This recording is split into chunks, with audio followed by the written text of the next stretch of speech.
Yeah, I didn't really love too much on the board for pitcher props tonight. There's the one that we agree upon. The other two I have that I'll talk about later in the show are a little iffy. Now, one thing that's really exciting, we've got college football starting tomorrow. We've got a Uh, game at noon Eastern. Matt, I know this is your bread and butter. This is your favorite time of year. You've got college football on the slate. Where are you going to look on the board tomorrow? so here's my thoughts for tomorrow. I was looking at the touchdowns props on DraftKings, and hopefully your book has it. Unfortunately, we don't in Virginia, but it's one of my favorite markets because as we talk about, you could take a team total, but you can hit a touchdowns over, but not the team total over. Classic point is Kansas's team total over is like 31, 30 and a half, but their touchdowns over is 3.5. So there is that kind of middle where you could take the over for the touchdowns, but not hit the team total over. It's an interesting slate, and I'm not really forcing anything. So if I do play anything, I'll post it on my Twitter account. It's going to be small tomorrow. The first game, the game in Dublin, the Kansas State Iowa State game, it's so even down the middle. You've got two great coaches, two great quarterbacks. You've got two teams traveling to Dublin, Ireland. It looked like both arrived on Tuesday, so there's no travel advantage. This is a game that I'm just going to wait and see the first couple of drives, see who's adjusted well for Dublin. So I'm not really playing anything there except for maybe something live. The game I'm interested in is Sam Houston in Western Kentucky. Western Kentucky, a couple of years ago, did the thing where they took a quarterback and an offensive coordinator from the FCS and made it work. They're doing that once again. They took an offensive coordinator from the FCS and a guy named Maverick McIver is their starting quarterback. And so I think they could have some success against Sam Houston State that has zero returning starters back on defense. On the other side of the ball, Sam Houston State might be using three different quarterbacks, which is never a good thing. Western Kentucky's defense stinks, but their offense is so good that it could be a shootout. So that's a fun game. And then you'll get to see Kansas's stadium tomorrow because Kansas's stadium was renovated this offseason. The guy, David Booth, who just made a $300 million gift to Kansas, they named the stadium after him. So there could be a nice bump from that. But I really like the coaches that Fresno State's hired. Matt Entz from North Dakota State. E.J. Warner, Kurt Warner's son, is their quarterback. So that'll be a really interesting game. I might play Kansas over 3.5 touchdowns. I love their quarterback, but there's not a lot back other than that on their offense. But I think this is a good week to kind of learn. And this is probably a really great week to bet live once you get a kind of a sense early on as to who's playing well and who's not. The large spread's always what we talk about in the first few weeks of the season. We are already seeing a double-digit spread as we've got Fresno and KU, which one ranges from 12 to 13. So speaking of dogs, how likely are you to take points or lay them with these larger spreads the first few weeks? Fresno State's a possibility. They might cover that number, but we lost the key number of 14. It's now 13 and a half.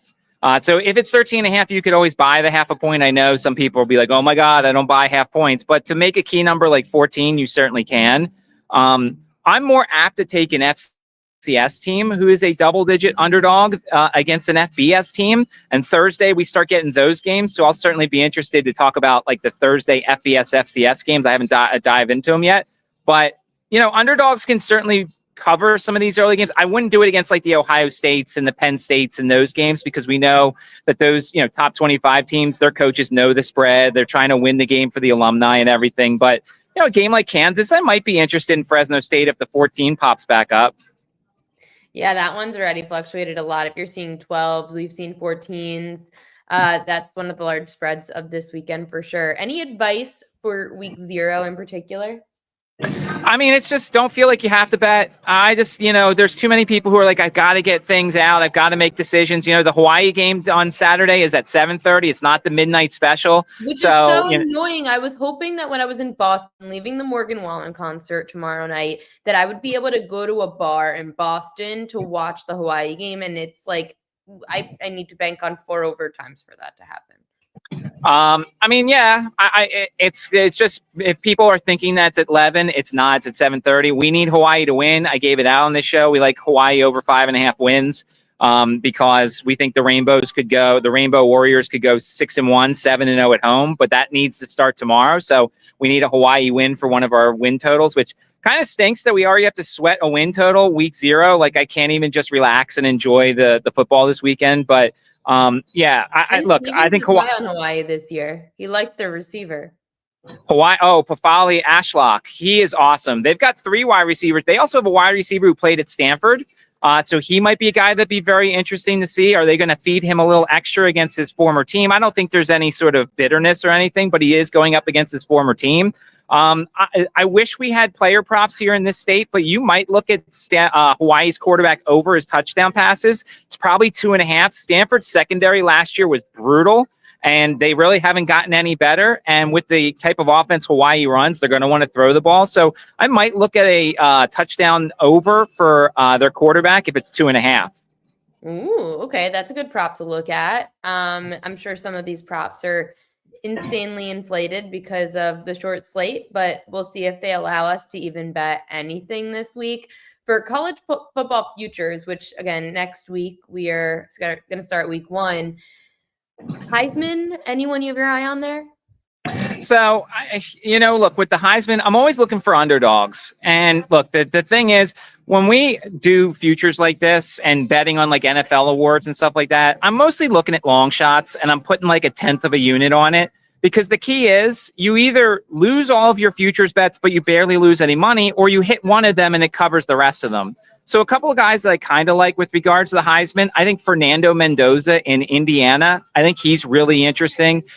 Indiana's going to have an offense I think is going to be very successful this year. Mendoza was good at Cal. I think Devon Dampier at Utah, I really like Utah this year. I think Utah could win the Big 12. And in that case, I think Utah's quarterback is in play. The problem is he was mediocre at New Mexico, but he's really talented. And I like Utah's offensive coordinator. So Dampier is a guy that I'd be really interested in. And then I also like John Mateer. Ironically, we could gamble on John Mateer, the guy who posted on his Venmo that he was gambling, which is really stupid. But like, if Oklahoma surprises some people, he's going to be the reason why. He's a mobile quarterback. He has a good arm. He's got some decent wide receivers there in Oklahoma. So for me, when I'm looking at like the Heisman, I'm looking at people towards the middle or bottom to try and hit a lottery ticket instead of taking like an Arch Manning or something like that. I have no interest in the Arch Manning and any of these public guys because, of course, the value is going to be down the board. Arch Manning, thoughts? See, here's the thing. If his name was Arch Johnson, like it'd be completely different because he played 2 games last year against Louisiana Monroe and Mississippi State, who are terrible. So naturally he looked good. We're going to learn a lot about him week 1 going into Columbus to play Ohio State. Like he may not play well in this game. And I think it's going to be a shock to a lot of people's systems that like Arch Manning, a kid that we just assume is going to be really good, is not. And so I think we learn a lot about him week 1. And if you want to bet Arch Manning to win the Heisman, almost root for him to be bad in game 1, then the number goes down a little bit and you could take advantage of a worse number. Because if he's really good, it's going to go up even more. He'll become even more public and then there'll be no value there. But if he's bad, even with all those games coming up during the regular season in the SEC, he'll have plenty more opportunities to be better. So if you want to bet Arch, don't do it now. Hope he's bad against Ohio State and then take his number at a worse thing and hope that he shows out against the rest of the SEC. Speaking of surprises, before I let you go, in your division of your Eagles in the NFC East, you have a running back in Washington that just got traded to the 49ers and Brian Robinson. What the hell is going on over there? So Brian Robinson wasn't going to get the starting job anyway. They really like Chris Rodriguez. They have Austin Eckler, and then they have Bill Krosky Merritt, who they drafted in the 7th round. His name is Jacory. He wants to be known as Bill. I think half the people haven't really paid attention to that because they still use his old name, but they like those 3 guys more. And so it wasn't really that much of a surprise for me. I mean, the thing that is going to decide their season is this Terry McLaurin stuff. With Terry McLaurin, their offense is Super Bowl worthy. Without Terry McLaurin, it's playoff worthy, but it's not championship worthy. So they need to get Terry McLaurin in there as soon as possible. And you might want to look at his under on his season-long props because I've seen some books price him like he's going to play all 17 games. He may, but he's certainly a case for potentially a hamstring injury or something like that, considering he has not practiced at all and may not be ready right away for the start of the season. So much drama in the East. We've got the Micah Parsons drama. We've got the Terry McLaurin drama. We're trading running backs the week before the season. This thing is insane. But mid-major, Matt, it is insane because college football is starting tomorrow, and we get our favorite time of the year with football and baseball up ahead.